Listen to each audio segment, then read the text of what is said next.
It was early winter when Ethan, a 19-year-old college student, decided to rent a cheap basement apartment in a quiet neighborhood on the edge of town.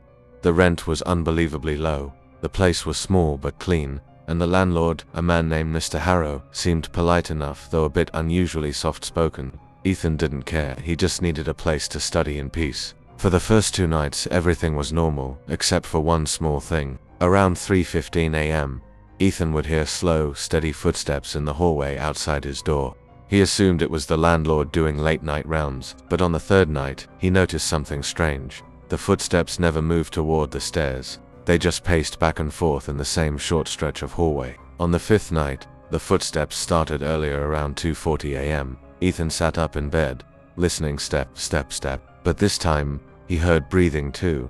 Slow, shaky breathing, like someone standing with their face pressed against his door. He froze. After a full minute of horrible silence, Ethan worked up the courage to approach the door. He put his eye to the peephole, nothing, just the empty hallway. He unlocked the door and pulled it open. Empty. The hallway lights were off, except one flickering bulb at the far end. Feeling uneasy, he went back to bed. He barely slept. The next morning, he casually mentioned the footsteps to Mr. Harrow, who gave a tight smile and said, "Old building, lots of sounds." That night, everything went to hell. Ethan was studying at his desk around 11:50 p.m. when he felt something shift in the atmosphere, like someone had stepped into the room. He turned slowly. In the dark corner near the washing machine stood a tall, shadowy figure. No sound, no movement, just standing. Ethan's throat closed in terror. Who's there? No answer. He grabbed his phone and flicked on the flashlight. The beam hit the corner, empty, but the room felt colder now. Much colder. Terrified, Ethan grabbed his keys and rushed to the hallway.